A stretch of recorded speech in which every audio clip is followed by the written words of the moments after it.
ಲವರ್ಸ್ಗೆ ನನ್ನ ಕಡೆಯಿಂದ big hi. ಎಲ್ಲರಿಗೂ ಹೊಸ ವರ್ಷದ ಆರ್ಥಿಕ ಶುಭಾಶಯಗಳು. 2025 ನಿಮ್ಮೆಲ್ಲರ ಬದುಕಲ್ಲಿ ಆಯ್ತಾ ಸುಖ ಸಂತೋಷ ತರಲಿ.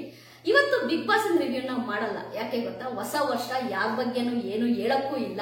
ಯಾಕೆ ಅಂತಂದ್ರೆ ಬಂದಂತಹ ಫ್ಯಾಮಿಲಿಯವರು ಅವರವರ ಮಕ್ಕಳು ಅವರವರಿಗೆ ಹೆಚ್ಚು, ಅವರವ್ರ ಮಕ್ಕಳ ಮೇಲೆ ಅವರ ಪ್ರೀತಿನೇ ದೊಡ್ಡದು. ಹಾಗಾಗಿ ಬಿಗ್ ಬಾಸ್ ರಿವ್ಯೂನ ಮಾಡ್ತಾ ಇಲ್ಲ.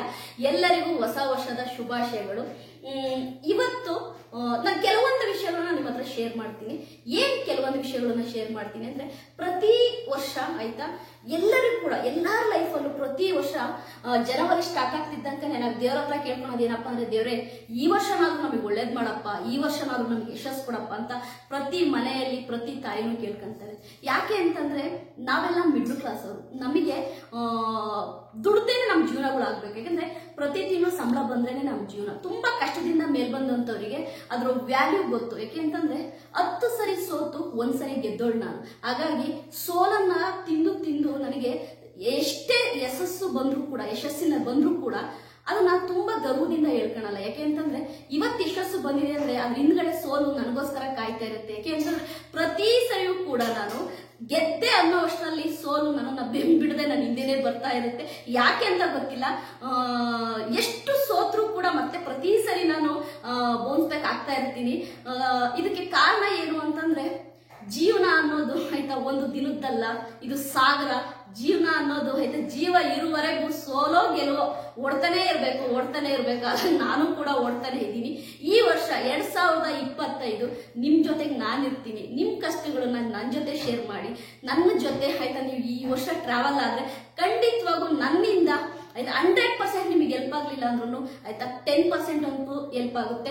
ನನ್ನ ಮೋಟಿವೇಶನ್ ಸ್ಪೀಚ್ ಇಂದಾಗ್ಲಿ ನಾನು ಹೇಳುವ ಕೆಲವೊಂದು ಮಾತುಗಳು ನಿಮ್ಮ ಜೀವನದಲ್ಲಿ ನಿಜವಾಗ್ಲೂ ಬೆಳಕಾಗುತ್ತೆ. ಯಾಕೆ ಅಂದ್ರೆ ಕಷ್ಟವನ್ನು ನೋಡಿ ಬೆಳೆದಿರೋಳು ನಾನು. ಸೋಲನ್ನು ಅನುಭವಿಸುತ್ತಾ ನನಗೆ ಯಶಸ್ಸು ಬಂದ್ರೂ ಕೂಡ ಆ ಯಶಸ್ಸನ್ನು ನಾನು ತುಂಬಾ ಯಾವತ್ತೂ ಗರ್ವದಿಂದ ಸಂತೋಷದಿಂದ ಯಾವತ್ತೂ ಅನುಭವಿಸ್ತೇ ಇಲ್ಲ. ಯಾಕೆಂದ್ರೆ ಯಾಕೆ ಭಯ ಅಂದ್ರೆ, ಅದನ್ನ ಎಲ್ಲಿ ಅನುಭವಿಸಿದ್ರೆ ಹಿಂದ್ಗಡೆ ಸೋಲು ಕಾಯ್ತಾ ಇದೆಯೋ ನನಗೋಸ್ಕರ ಅನ್ನೋ ಭಯದಿಂದನೇ ಬದುಕ್ತಾ ಇರ್ತೀನಿ. ಈ ವರ್ಷ 2025 ಇವತ್ತು ಸ್ಟಾರ್ಟ್ ಆಗ್ತಾ ಇದೆ. ಇವತ್ತಿನಿಂದ ಮುಂದಿನ ಡಿಸೆಂಬರ್ ತನಕ 12 ತಿಂಗಳು ಆಯ್ತಾ ಪ್ರತಿ ದಿನ ಆಯ್ತಾ ಓಡ್ತಾನೆ ಇರ್ತೀವಿ. ಪ್ರತಿ ಗಳಿಗೆ ನಾಳೆಗೆ ಏನ್ ಮಾಡ್ಬೇಕು ಅಂತೇಳಿ ಓಡ್ತಾನೆ ಇರ್ತೀವಿ. ಯಾಕೆ ಅಂದ್ರೆ ಮನುಷ್ಯನ ಜೀವನನೇ ಹಂಗೆ, ಪ್ರತಿದಿನ ಅವ್ನು ಓಡ್ತಾ ಇದ್ರೇನೆ ಆಯ್ತಾ ಅವನ ಜೀವನ. ಸಿರಿವಂತರಿಗೆ ಹೇಗೋ ಏನೋ ಗೊತ್ತಿಲ್ಲ, ನಮ್ಮಂತ ಮಿಡ್ಲ್ ಕ್ಲಾಸ್ ಅವರಿಗೆ ಪ್ರತಿದಿನ ಓಡ್ತಾ ಇದ್ರೇನೆ ಜೀವನ. ಹಾಗಾಗಿ ನಿಮ್ ಜೊತೆ ನಾನಿರ್ತೀನಿ. ಈ 2025ರಲ್ಲಿ ನಾನು ಏನೇ ಮಾಡ್ಲಿ ಆಯ್ತಾ, ಯಾವುದೇ ಕೆಲಸಗಳನ್ನ ಮಾಡ್ಲಿ ಏನೇ ಮಾಡ್ಲಿ ಪ್ರತಿಯೊಂದನ್ನು ಆಯ್ತಾ ನಿಮ್ ಜೊತೆ ಶೇರ್ ಮಾಡ್ತೀನಿ, ವಿಡಿಯೋಗಳನ್ನ ಅಪ್ಲೋಡ್ ಮಾಡ್ತೀನಿ. ನಿಮಗೆ ಇಷ್ಟ ಆದ್ರೆ ಆಯ್ತಾ ಚೆನ್ನಾಗಿದೆ ಅಂತ ಹೇಳಿ, ಇಷ್ಟ ಆಗ್ಲಿಲ್ವಾಗ ಈಗಲ್ಲ ಇನ್ನೊಂದ್ ತರ ಮಾಡಿ ಅಂತ ಹೇಳಿ, ತಪ್ಪಿದ್ರೆ ಆಯ್ತಾ ಕಮೆಂಟ್ ಅಲ್ಲಿ ಹೇಳಿ ತಿದ್ಕೊಂತೀನಿ. ಯಾಕೆ ಅಂತಂದ್ರೆ ತಪ್ಪನ್ನ ಯಾರು ನಮಗೆ ಜ್ಞಾಪಿಸ್ತಾ ಇರ್ತಾರೆ ಅವಾಗ ನಾವು ಸರಿದಾರಿಲಿ ಹೋಗೋಕೆ ಸಾಧ್ಯವಾಗುತ್ತೆ. ಅದಕ್ಕೋಸ್ಕರನೇ ತಪ್ಪನ್ನ ಯಾರಾದ್ರೂ ನನಗೆ ಇದನ್ನ ತಪ್ಪು ಅಂದ್ರೆ ನಾನು ಅದನ್ನ ತಿದ್ಕೊಳಕ್ ನೋಡ್ತೀನಿ. ಯಾಕೆಂದ್ರೆ ಪ್ರತಿ ಸರಿನೂ ಅಷ್ಟೇ ನಮ್ಗೆ ಬೈದು ಬುದ್ಧಿ ಹೇಳೋರು ಇದ್ದಾಗಲೇನೆ ಜೀವನ ಮುಂದಕ್ಕೆ ನಡೆಯೋದು. ನಿಮ್ಗೆಲ್ಲರಿಗೂ 2025 ಆಯ್ತಾ ಎಲ್ಲರೂ ಸುಖವಾಗಿರ್ಲಿ ಆಯ್ತಾ, ಎಲ್ಲರಿಗೂ ಒಳ್ಳೇದಾಗ್ಲಿ. ಈ 2025ರಲ್ಲಿ ನೀವು ಮಾಡುವ ಎಲ್ಲ ಕೆಲಸಗಳಲ್ಲಿ ಯಶಸ್ಸು ಸಿಗ್ಲಿ. ಎಲ್ಲರಿಗೂ ಹೊಸ ವರ್ಷದ ಆರ್ಥಿಕ ಶುಭಾಶಯಗಳು. ಬನ್ನಿ ಕೇಕ್ ಕಟ್ ಮಾಡಿ ಸೆಲೆಬ್ರೇಟ್ ಮಾಡೋಣ. Happy new year. Bigg Boss ಲವರ್ಸಿಗೆ ನಾನು ಇಷ್ಟು ದಿನ ಸಪೋರ್ಟ್ ಮಾಡಿದ ಎಲ್ಲರಿಗೂ ಕೂಡ wish you happy new year. ನಿಮ್ಮೆಲ್ಲರಿಗೂ ನಿಮ್ಮ ಜೀವನದಲ್ಲಿ ನೀವು ಅಂದ್ಕೊಂಡಿದ್ದೆಲ್ಲ ಆಗ್ಲಿ.